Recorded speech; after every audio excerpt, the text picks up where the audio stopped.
Welcome to the Polo Show, the program about the most spectacular horse riding sport around. A game stocked full of adrenaline and glamour, of horses that fly, and also beautiful hats. Great speed, action, and passion. We covered the best moments from the beginning of the season in the United States, Thailand, and Dubai. We invite you along with us to share the journey.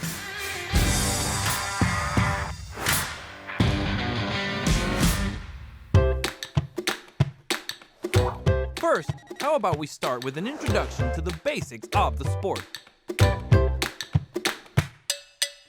Polo is played on enormous pitches that are 300 yards in length and 160 yards wide, the equivalent of 9 football fields combined. There are 4 players to a team. Each player receives a rating of 0 to 10 handicap from each local polo association. 10 goals means the best. The majority of tournaments impose a limit on the handicap for the participation of each team to help even out the game.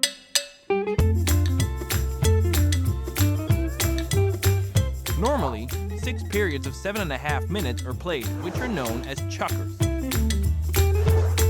At the highest levels, each player uses between 6 and 12 horses per match. We traveled to the stables of Facundo Pierres, the player currently ranked number 1 by the World Polo Tour, so he can introduce us to his mare, Open Canosa.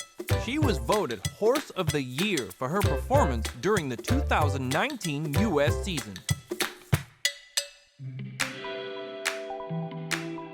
She always been good. When she was being broken, she was amazing when she was starting to learn how to play polo.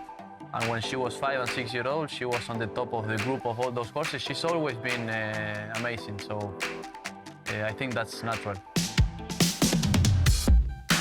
Probably her best thing is how fast she turns, and you get into every play very quickly because she's so quickly turning, and she turns before even I realize that I have to turn.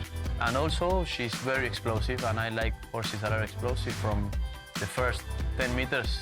She never loses a play. She's probably not the fastest mare running in a big field, but in short paces, she's unbeatable. So that's what I really like about her.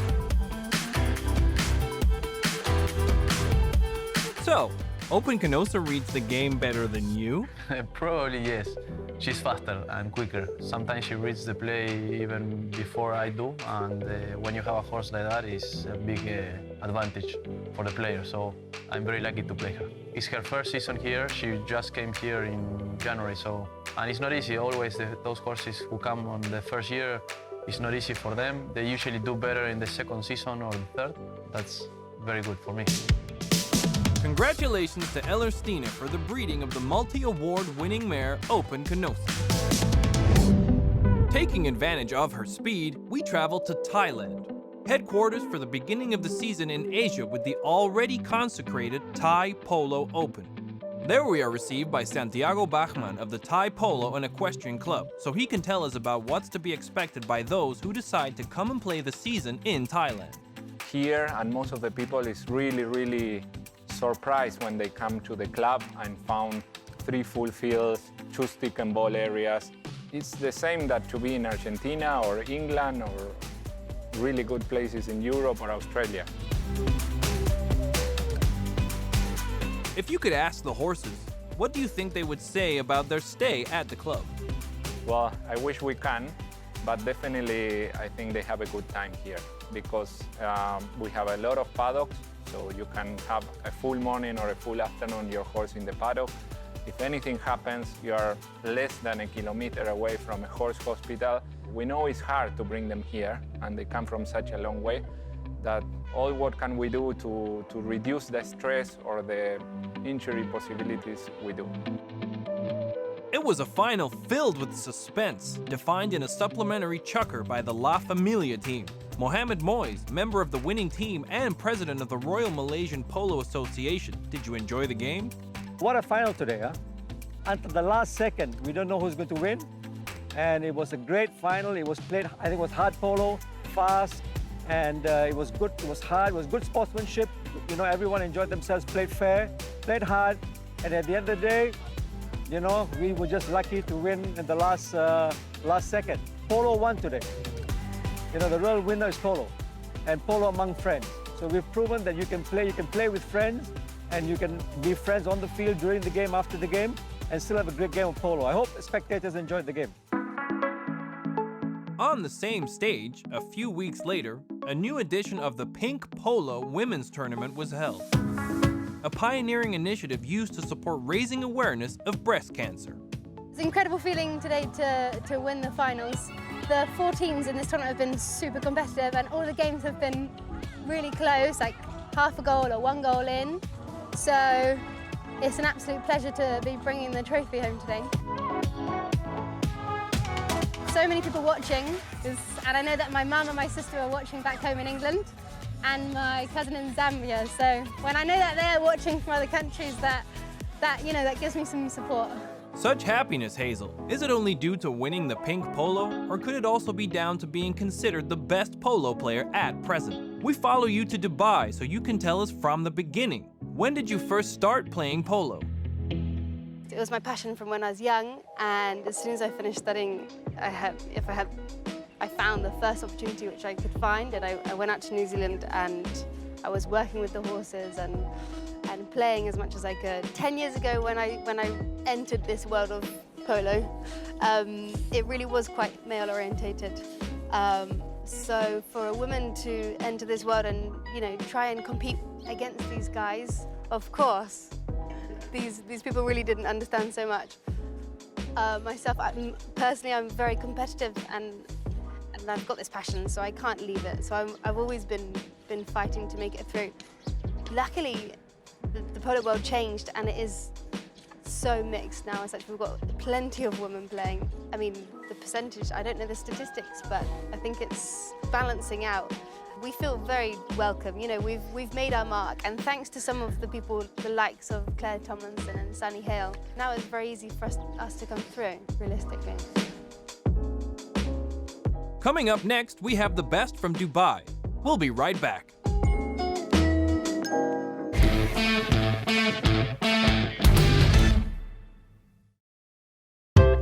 Let's continue with one of the most important rules to understand the game, the line of the ball, which determines who has the right of way. When the ball is struck, it creates an invisible line. The player on the left side of the line has the right of way. Crossing the ball line is a foul. A defender may not directly cross the ball line. Doing so is a dangerous move and could hurt both the player and the horse. This line changes constantly. Every time the ball is struck, it changes its line, and the defending player must be alert to the newly generated line so as not to cross it and commit any infringement.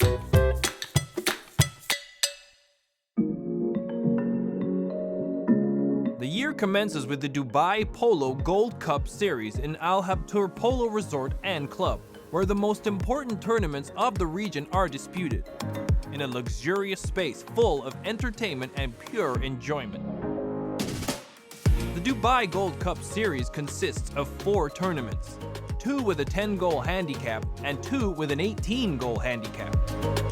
In the Polo Master Cup, UAE, the team of Sheikha Maita, raised the trophy.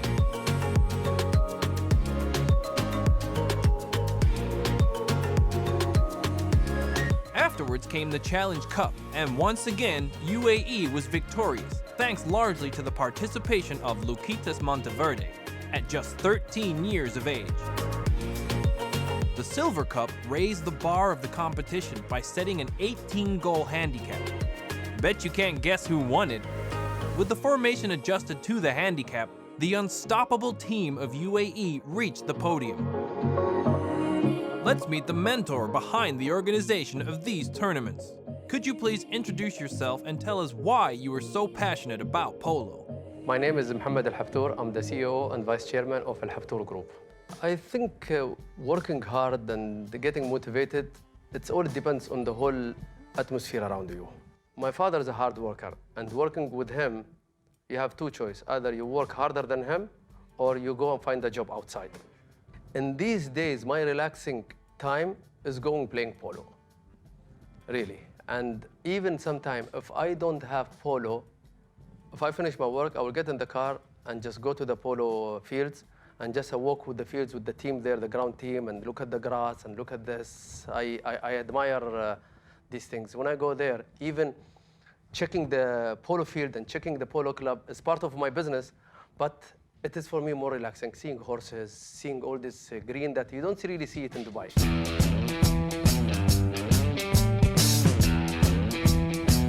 Once you hit the ball, you feel different. You see the ball flying. You go again, you hit it. This is when I really get attached to the game, and I said, you know what? It's a challenging thing. If you have the chance to travel to any city and there is a polo and it's happening, go and see it. It's real. It's amazing. The icing on the cake is the highly appreciated Julius Baer Gold Cup, where 8 strong teams with excellent horses give maximum effort to win the title. Also, the fans present don their best outfits to be in sync with the atmosphere and enjoy the spectacle. Lucas Monteverde's bets paid off. He joined the best of his horses in Dubai with the UAE coach, and with the backing of their patron Sheikha, they were able to lift the 4 most important trophies in Dubai and become the undisputed champions of the Dubai Gold Cup Series.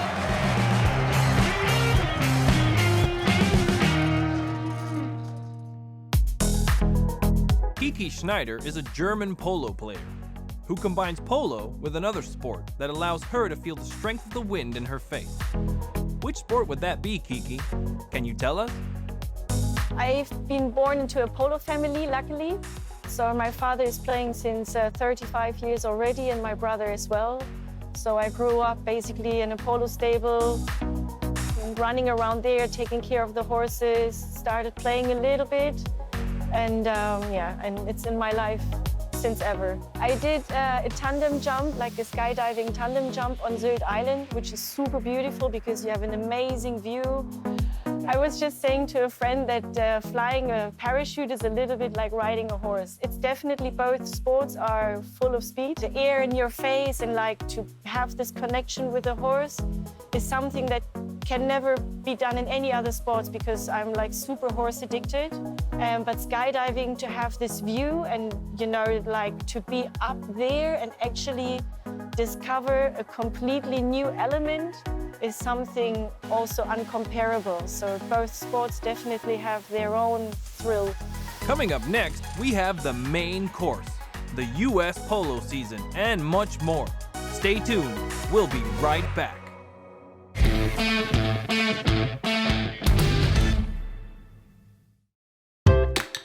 Let's get to know a little bit about legal defensive plays. A defender can move an offensive player off of the line. This is known as a write-off.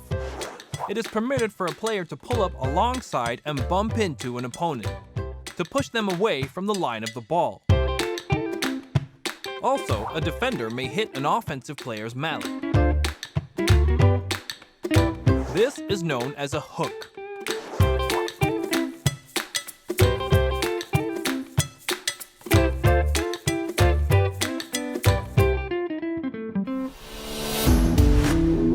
In Palm Beach, USA, the most important tournaments on the planet take place at the beginning of the year. David Cummings, President and CEO of Global Polo Entertainment, and Michael Prince, President and CEO of USPA Global Licensing, ASSN, introduce us to the season. The high goal season here in South Florida starts in January and runs through the end of April. This year we have hosted 20 goal polo, and then the 22 goal polo, which was the gauntlet of polo. It is a high-stakes tournament series that consists of 3 of USPA's most prestigious tournaments: the C.B. Whitney, the USPA Gold Cup, and the U.S. Open Polo Championship. It is the ultimate challenge: 16 teams, 3 tournaments, 1 champion.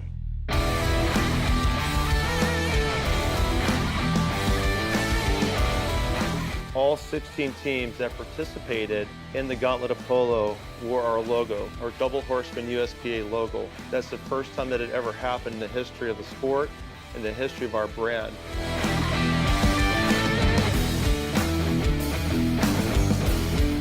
This year, after the U.S. Open Polo Championship, believe it or not, teams will start preparation for next year.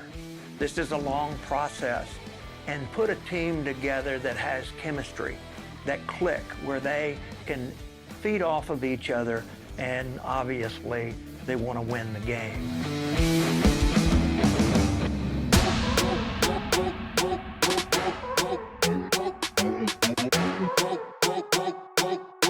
The C.V. Whitney Cup is the first Grand Slam tournament of the Gauntlet of Polo, in which first prize is $1 million, assuming a team is capable of triumph in all 3 tournaments. The 2 teams, led by various polo stars, Las Monjitas and Pilot, reach the final.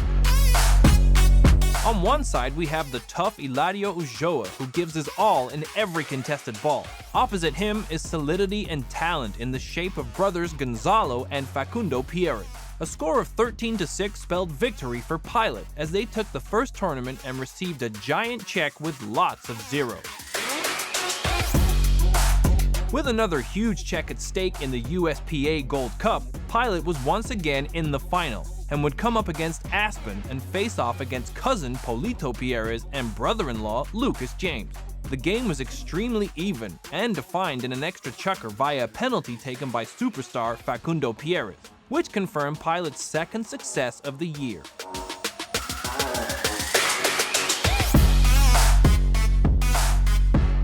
The defining of the US Open turned out to be as electric as was expected. Hilario Ulloa, the hero for Las Monjitas, was on a mission: help his team gain revenge for the defeat suffered in the C.V. Whitney Cup. However, the start made by Team Pilot was devastating and gave them a significant goal advantage, which they were able to maintain despite the efforts of those in orange. Gonzalo Pierres was very solid in defense and clinical in front of goal. Pilot took the US Open by 12 goals to 7. History was made as Pilot conquered the first edition of the Gauntlet of Polo and thus received their prize of $1 million.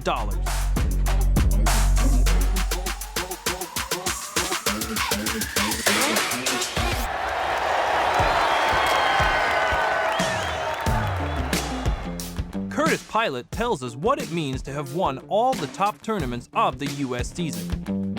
We just wanted to come out and have a good time and play the best we could. But as it went on, of course, we started thinking about it and trying to play every game the best we could so that we would get here. And it worked out for us. It's a dream come true for all of us. Dream come true. I don't think I can put it in any other way. It's just a huge honor. I'm in here where I was raised and born.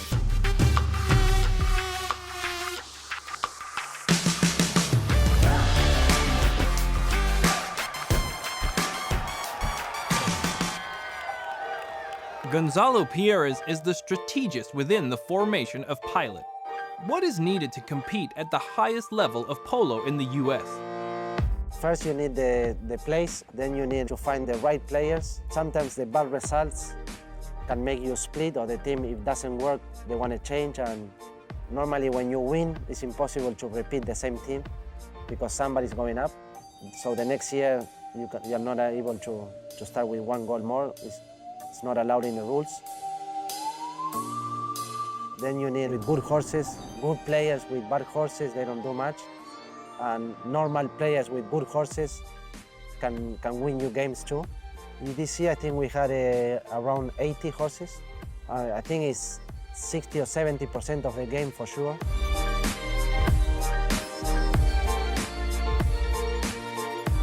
Is that all? For sure, you need to spend some money too, because to get all of that, you have to make a good investment, but if you do it the right way, it pays you back.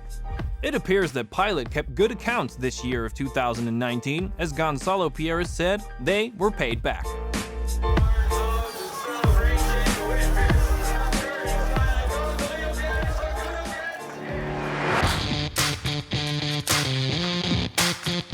Women's polo is growing constantly and in an exponential way, as was demonstrated in a super intense final which was won by the members of Hawaii Polo Life after a 10-5 victory over Cabo Wabo. We heard from Nina Clarking, an English player and captain of the winning team. We started really well. We had a good game plan going in. We had a lot of help with with our tactics and what we were going to do today. And I knew that we had a good team, but we hadn't quite been hitting our potential. And in the semi-finals of today, I really feel that we played great. All four of us played well, played hard. Everybody worked for each other, and the team really came together, and it showed today.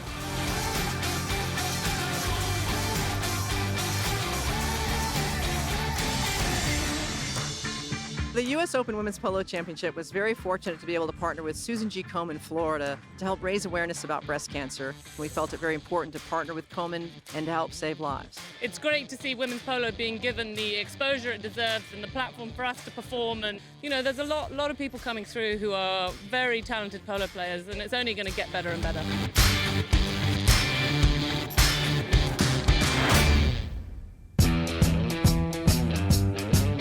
Gladiator Polo is a professional polo league that combines the best polo players with modified rules to make the game faster.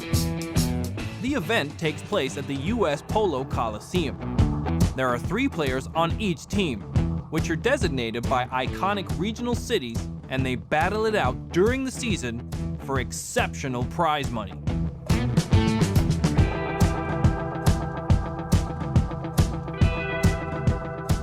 Amazon Polo, the female version of Gladiator Polo, gave the sport a new dimension with its presentation at IPC Palm Beach.